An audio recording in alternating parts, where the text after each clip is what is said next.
You, John Fitzgerald Kennedy, do solemnly swear I, John Fitzgerald Kennedy, do solemnly swear that you will faithfully execute the office of President of the United States that I will faithfully execute the office of President of the United States and will, to the best of your ability, and will, to the best of my ability, preserve, protect, and defend the Constitution of the United States. preserve, protect, and defend the Constitution of the United States. So help you God.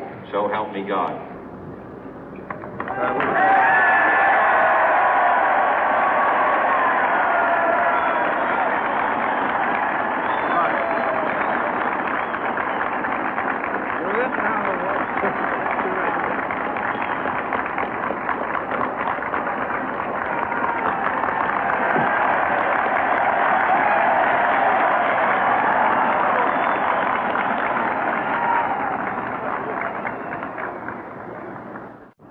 Vice President Johnson, Mr. Speaker, Mr. Chief Justice, President Eisenhower, Vice President Nixon, President Truman, Reverend clergy, fellow citizens. We observe today not a victory of party, but a celebration of freedom, symbolizing an end as well as a beginning, signifying renewal as well as change. For I have sworn before you and Almighty God the same solemn oath our forebears prescribed nearly a century and 3/4 ago. The world is very different now, for man holds in his mortal hands the power to abolish all forms of human poverty and all forms of human life. And yet the same revolutionary beliefs for which our forebears fought are still at issue around the globe. The belief that the rights of man come not from the generosity of the state, but from the hand of God. We dare not forget today that we are the heirs of that first revolution. Let the word go forth from this time and place to friend and foe alike that the torch has been passed to a new generation of Americans born in this century, tempered by war, disciplined by a hard and bitter peace, proud of our ancient heritage, and unwilling to witness or permit the slow undoing of those human rights to which this nation has always been committed and to which we are committed today at home and around the world.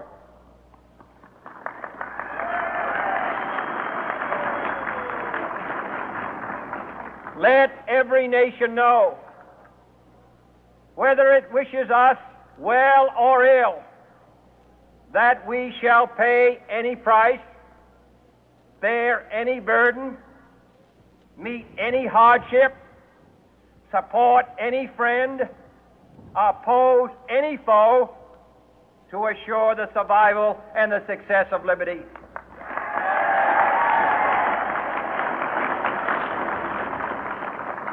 This much we pledge and more. To those old allies whose cultural and spiritual origins we share, we pledge the loyalty of faithful friends. United, there is little we cannot do in a host of cooperative ventures. Divided, there is little we can do, for we dare not meet a powerful challenge at odds and split asunder.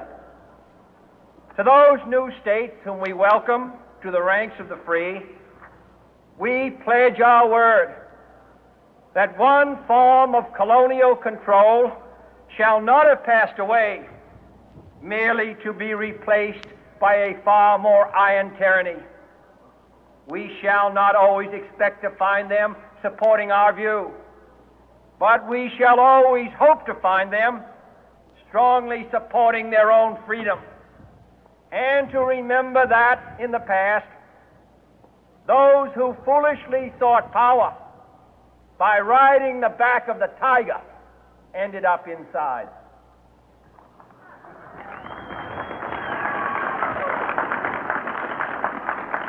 To those people in the huts and villages of half the globe struggling to break the bonds of mass misery, we pledge our best efforts to help them help themselves for whatever period is required, not because the communists may be doing it, not because we seek their votes, but because it is right. If a free society cannot help the many who are poor, it cannot save the few who are rich.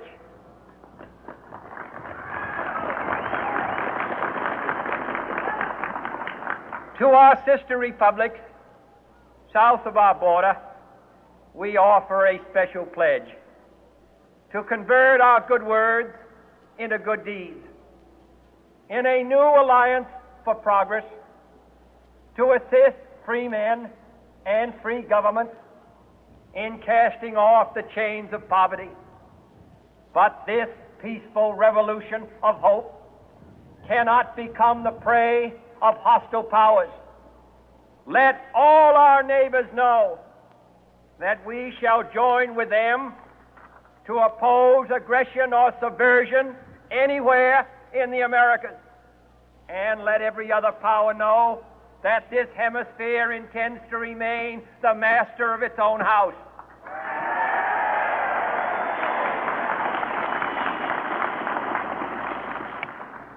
To that World Assembly of Sovereign States, the United Nations, our last best hope, in an age where the instruments of war have far outpaced the instruments of peace, we renew our pledge of support to prevent it from becoming merely a forum for invective, to strengthen its shield of the new and the weak, and to enlarge the area in which its writ may run.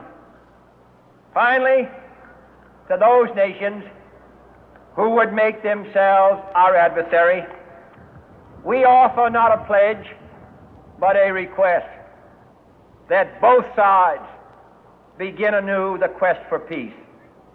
Before the dark powers of destruction, unleashed by science, engulf all humanity in planned or accidental self-destruction, we dare not tempt them with weakness, for only when our arms are sufficient beyond doubt can we be certain beyond doubt that they will never be employed. But neither can two great and powerful groups of nations take comfort from our present course, both sides overburdened by the cost of modern weapons, both rightly alarmed by the steady spread of the deadly atom, yet both racing to alter that uncertain balance of terror that stays the hand of mankind's final war. So let us begin anew, remembering on both sides that civility is not a sign of weakness, and sincerity is always subject to proof. Let us never negotiate out of fear, but let us never fear to negotiate.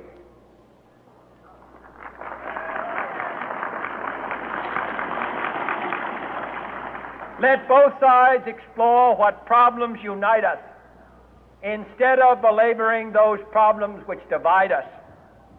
Let both sides, for the first time, formulate serious and precise proposals for the inspection and control of arms, and bring the absolute power to destroy other nations under the absolute control of all nations.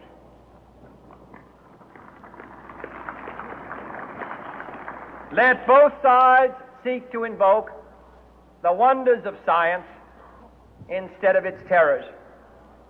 Together, let us explore the stars, conquer the deserts, eradicate disease, tap the ocean depth, and encourage the arts and commerce.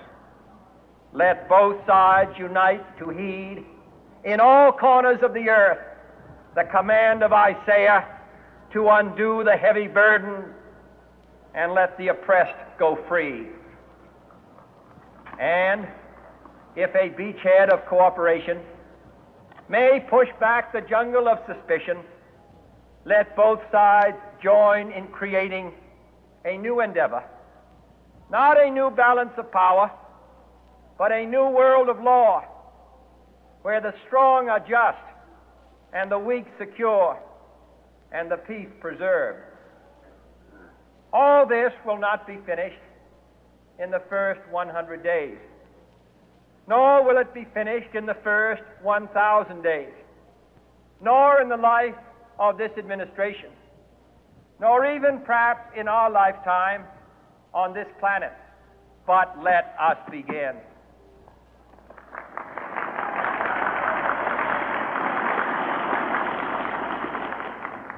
In your hands, my fellow citizens, more than mine, will rest the final success or failure of our course.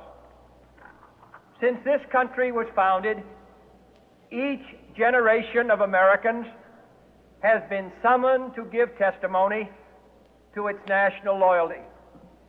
The graves of young Americans who answered the call to service surround the globe. Now the trumpet summons us again, not as a call to bear arms, though arms we need, not as a call to battle, though in battle we are, but a call to bear the burden of a long twilight struggle, year in and year out, rejoicing in hope, patient in tribulation, a struggle against the common enemies of man, tyranny, poverty, disease, and war itself. Can we forge against these enemies a grand and global alliance, north and south, east and west, that can assure a more fruitful life for all mankind? Will you join in that historic effort?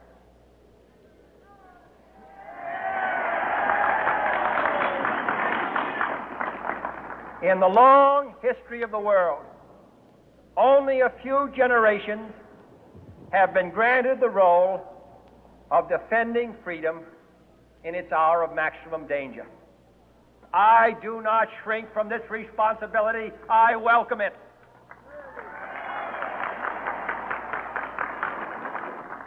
I do not believe that any of us would exchange places with any other people or any other generation.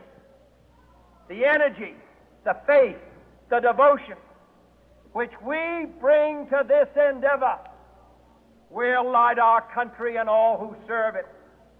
And the glow from that fire can truly light the world. And so, my fellow Americans, ask not what your country can do for you. Ask what you can do for your country.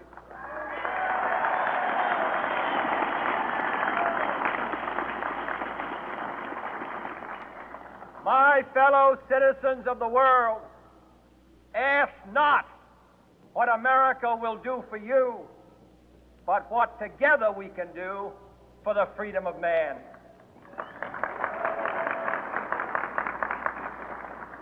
Finally, whether you are citizens of America or citizens of the world, ask of us here the same high standards of strength and sacrifice which we ask of you. With a good conscience, our only sure reward, with history the final judge of our deeds, let us go forth to lead the land we love, asking His blessing and His help, but knowing that here on earth God's work must truly be our own.